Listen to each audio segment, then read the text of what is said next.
Hey folks, welcome back to the channel. I'm David Bird with Reality Reimagined. This is the second review of Skylum Software's Luminar 4. In the previous review, we simply did some sky replacement both using Adobe Photoshop and Luminar 4.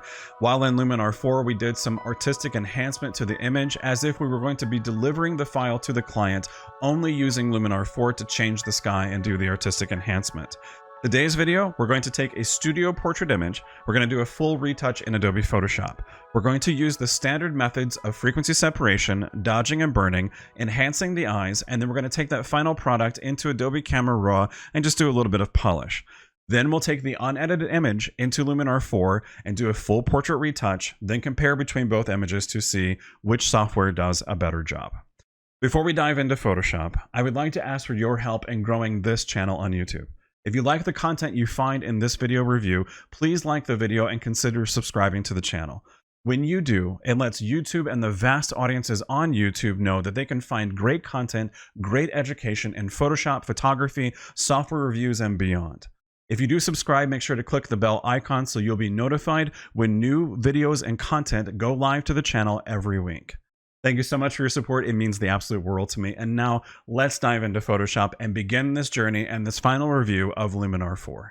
Let's set up some expectations before we launch into the editing. First and foremost, there's a timer on the screen, and I'm going to time this retouch in Adobe Photoshop.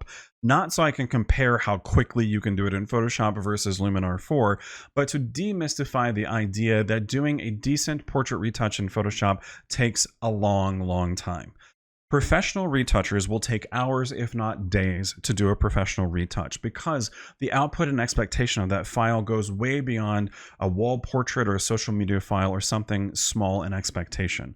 So doing a good portrait retouch doesn't have to take a long time to do it in Photoshop, especially if you know how to do it. So being familiar with things like frequency separation and dodging and burning, they are key to being able to do a retouch in Photoshop.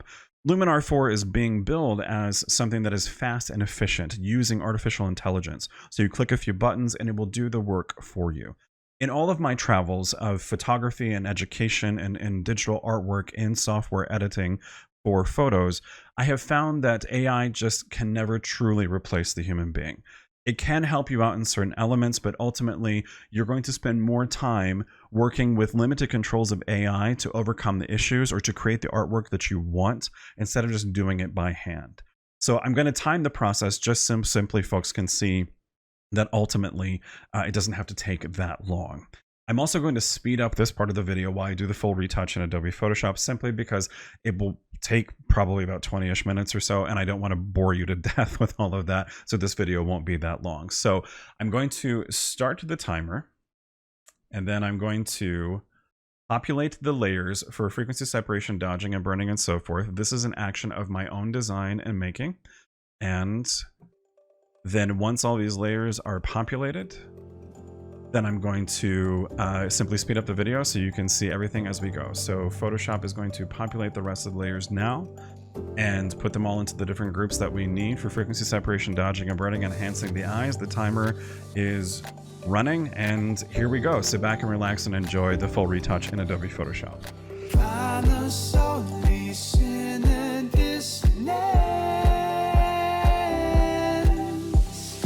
You control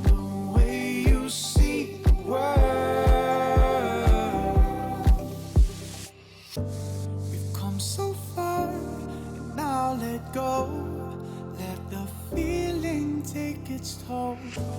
We've worked so hard, now don't you know this is music for the soul. Let the music take control.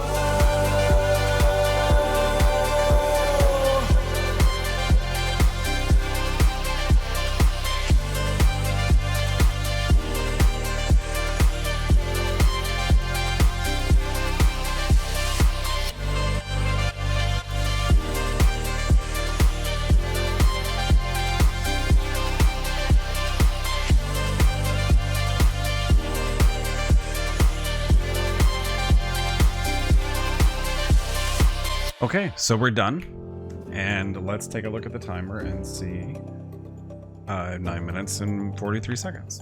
Cool. So again, I am not setting that time in this to try to boast or to try to say that Photoshop is significantly faster than Luminar 4. Only setting the expectation that doing a decent, good retouch to an image, again, knowing the expectations of the output of the image to the client, where it's going to be utilized, where it potentially could appear, how it's going to be sold, all that kind of stuff, you can do a retouch in 10 minutes. So it doesn't have to be a long, complex process. Just as a side note, if you are interested in learning how to do frequency separation, dodging and burning, pretty much all the things that I just did right now in that sped up part of this video, then again, subscribe to this channel and please visit some of the videos above, because there's a retouching series on the channel that takes the time to explain what the various tools in Photoshop are and how they are utilized in the different steps and stages of retouching. So please subscribe, please check out those videos above. So let's go ahead and keep this document active and open here in Photoshop. And then I'm going to come down and grab the original background layer. This is the unedited version of the image before and after. Let's make this its own layer, own document, I should say, in Adobe Photoshop, and we'll use Luminar 4 as a plugin. And now, in the previous review, I didn't actually show me opening Luminar 4, and it took about 45-ish seconds for Luminar 4 to open as a plugin directly from Photoshop. So I'm going to go ahead and continue recording and let this be active to make sure that you can see how long it takes to load. So I'm going to come to Filter and then down to Skylum Software and hit Luminar 4. And I should have turned on the timer, but that's fine. We can kind of count and see what happens, so to speak. So hopefully it loads a little bit faster this time. But actually, there you go. It's loading. Well, okay. And then it's populating the different styles and looks down here. Okay, so that was a little bit faster than the last time. So perhaps it just needed to be opened. This video review has actually been recorded consecutively from the one before. So Luminar 4 had already been opened once already after a reboot of my PC. So I mentioned in the previous video, my specs for my PC is a Intel i7 8th generation chip, 32 gigabytes of DDR4 memory.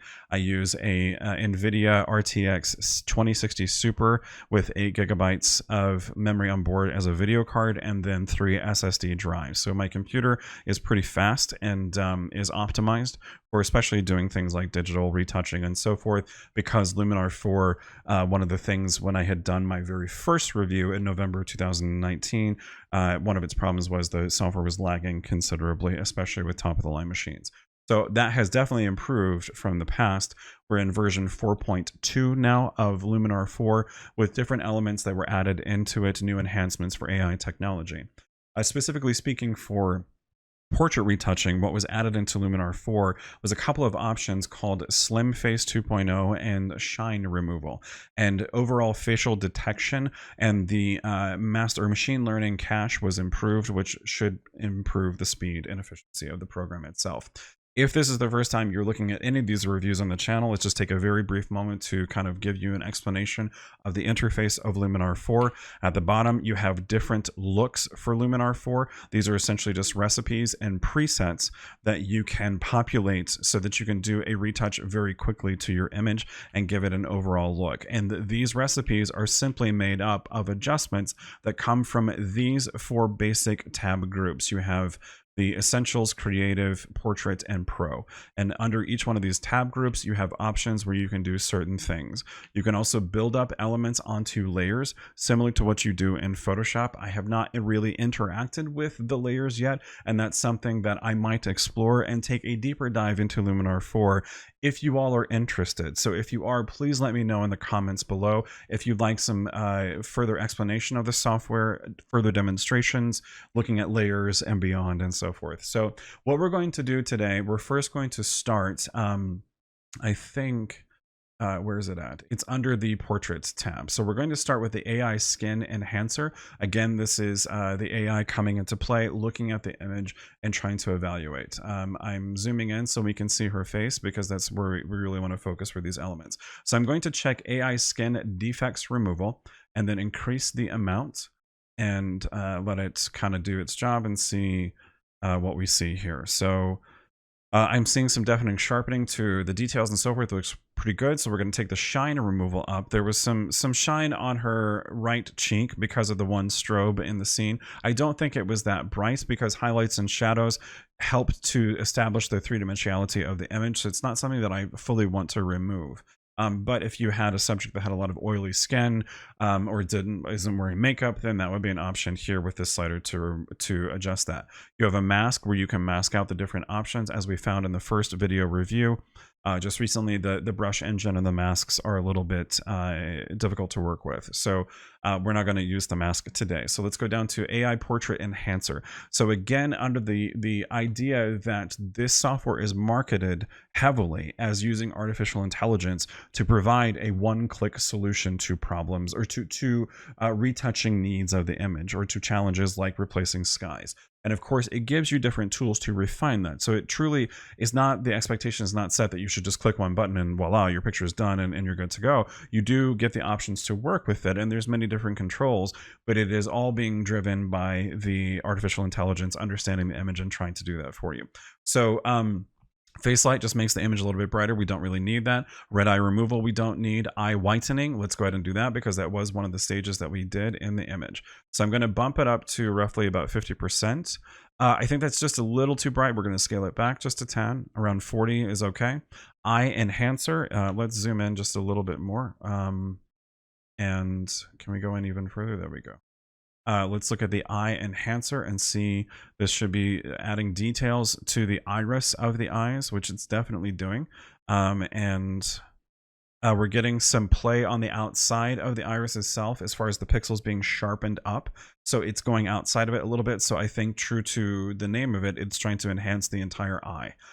Dark circle removal, let's go ahead and use this because, again, regardless of how much sleep you've gotten or how good you take care of yourself, every human being has bags under their eyes. So it's just that dark region through here.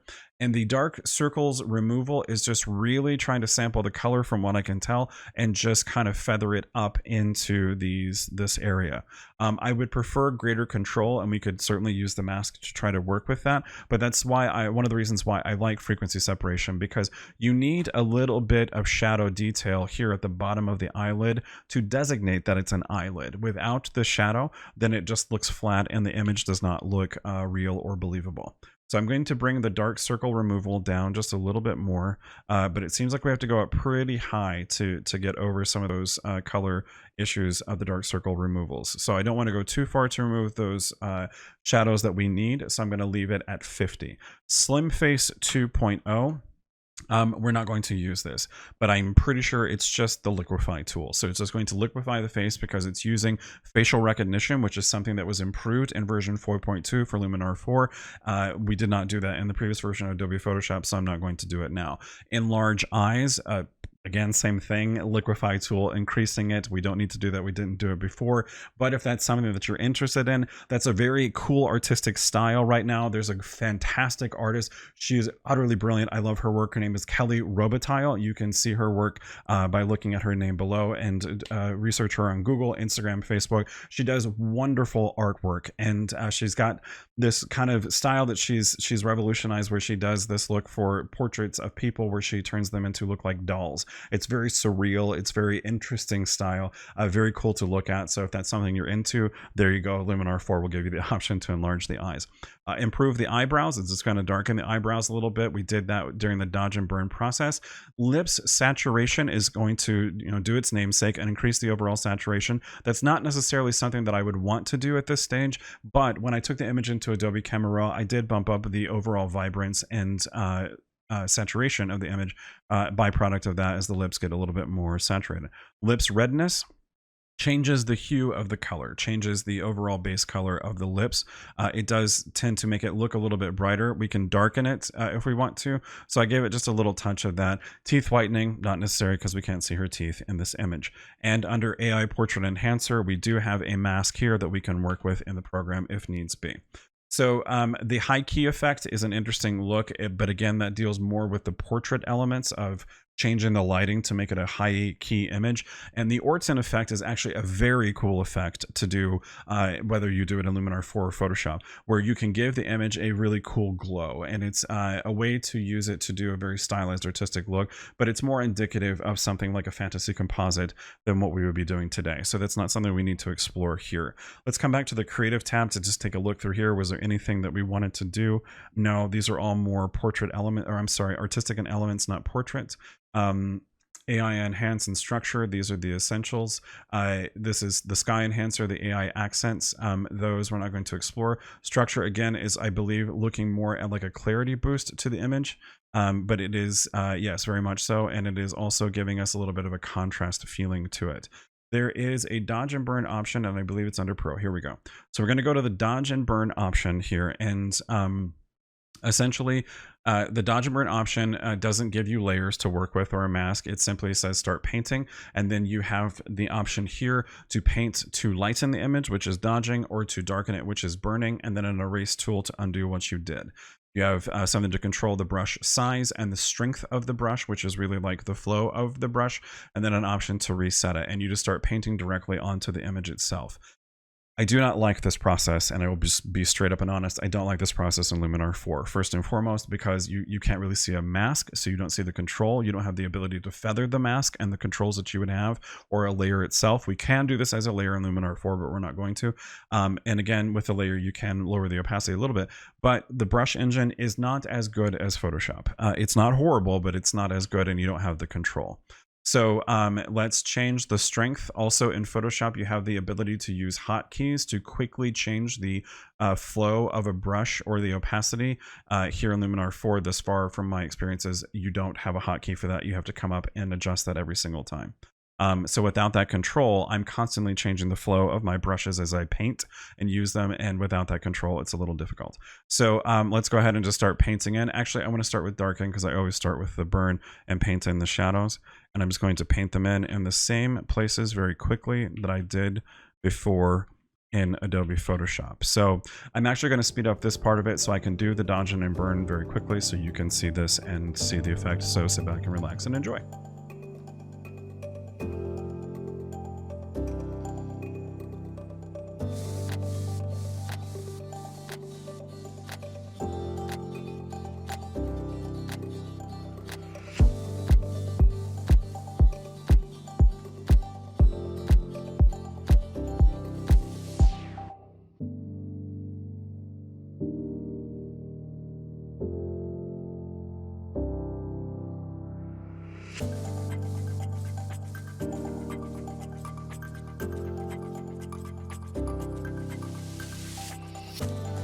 Okay, so we're complete with the dodging and burning process, and I just want to give you my straight feelings. That was the most painful process I've ever been through in artistic enhancement in photo editing software.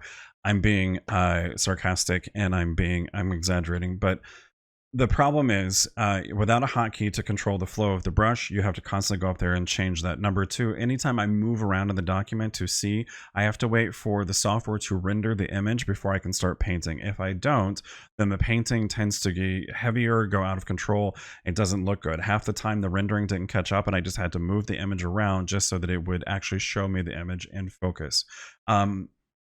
This is not a good way to dodge and burn an image. I will just be straight up. It's not a good way to dodge and burn an image. I really recommend.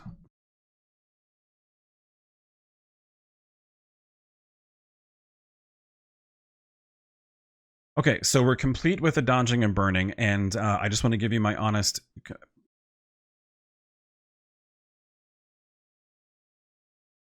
Okay, so we're complete with the dodging and burning, and I want to give you quick feedback. I do not care for that process at all in Luminar 4.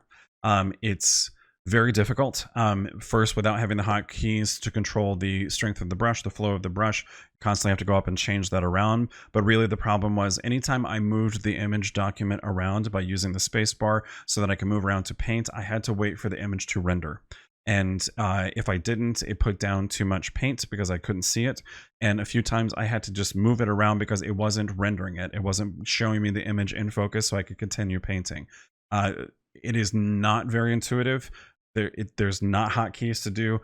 This is not something I would recommend at all. This process of dodging and burning in Luminar 4 is not worth the time and effort. There are so many other easier ways and other photo editing software to use to do that. I would not recommend doing it here in Luminar 4. But let's move on to the final elements now of adding some details to this image and complete this process. So details enhancer, I had mentioned in the first review when we did the sky replacement, the details enhancer. I do like that you have the ability to control small details, medium and large. And this is really just dealing with the contrast in between the textures and pixels themselves. But having that ability to work on that level with some simple sliders is something that is nice to see. And that's something that I wish Adobe Photoshop would adopt. You have different ways of controlling that level of detail in Photoshop, but it's a little bit more convoluted, but it does give you a little bit better control than just a simple slider. However, the efficiency of dealing with detail enhancement by sliders in Photoshop would not be something that I think would hurt. So let's go ahead and give it just a little push to the small details, a touch of the medium, and then just a tiny touch of the large details themselves. And then we'll increase the overall sharpening of the image. And then lastly, I'm going to come to color, and I'm going to increase the saturation just a tad and the vibrance just a smidge to try to match that up from the process we did in Adobe Photoshop.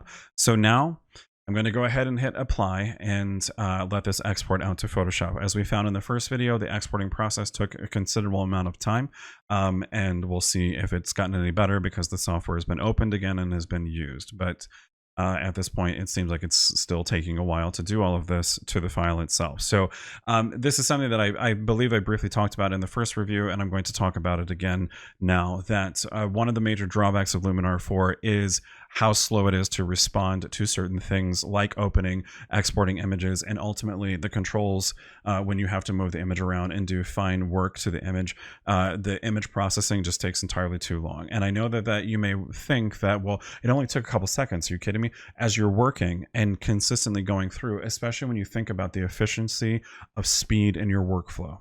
When you're good at the work and you can incorporate speed into the workflow, you can get more work done as a professional photographer, as a business owner.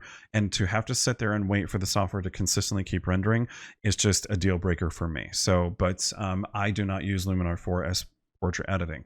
So at this point now, let's go ahead and I'm going to prepare simply a new document where we can see both of the two versions of this image side by side and do our compare and contrast and finish up our review today. Okay, so we're back to our original document, and now we have the two different versions of Adobe Photoshop and Luminar 4 doing a full portrait retouch. So the one on the left is from Adobe Photoshop, the one on the right is from Luminar 4. I think you know what I'm going to say. So ultimately, Luminar 4 is just not something that I would ever use to do portrait retouching. Simply because, yes, the controls are there and it is interesting to see some of them come into play. I do appreciate things like the details enhancement options that were there. But simply having the ability to utilize layers in Adobe Photoshop, which again, yes, you can use layers in Luminar 4, but the control of the layers themselves, having hotkeys for speed of work of flow, the brush engine, the options to be able to work quickly with the brushes, with masks, with the layers, with layer blending modes, using options like frequency separation and so forth, you get a better result for the time invested in the work. Luminar 4 just simply does not do a good enough job, in my opinion. It is interesting for the sky replacement and so forth, but we'll talk about that in the summing it up. So you be the judge, and I'm very curious. Please let me know in the comments. I'm very curious to know what your thoughts are about the image on the right versus the image on the left, and the difference between Luminar 4 versus Adobe Photoshop and what it produces for a full studio portrait retouch using these programs themselves. So let's gather some final thoughts and finish up this review of Luminar 4. So let's put together some of the final thoughts, and unfortunately, I think you probably know what I'm going to say, which is, at this point, looking at Luminar 4 with the updated version 4.2, I still do not recommend this program to people. With all due respect to Skylum software, the program is just simply not responsive enough. The artificial intelligence is very interesting, especially when it comes to sky replacement, adding in the various elements like the fireworks and the giraffe, and like the detail slider. I think that's something that is great to see Skylum innovate photo editing software. And it's something that I hope other companies like Adobe or Topaz will be able to do the same thing, so that they will consistently keep innovating the editing software to provide more options to people. But the brush engine, the mask system, hotkeys, and so forth, it's just not responsive enough. And ultimately, there are faster and better ways of doing things with your artwork in programs like Adobe Lightroom or Photoshop. If you are an avid user of Luminar 4 and you're watching this review, please let me know in the comments what you like about the program, and if there are elements in these reviews that I missed, please share that with me and please let me know. I'm not asking you to share them so I can try to argue with you and prove you wrong, because giving the right information is important to me. This channel is important to me. I'm an instructor at conferences, I write for magazines, I've been doing this job for a very long time, and I want people to get the right information. I see so many people stepping into digital photography, editing their photos for the first time.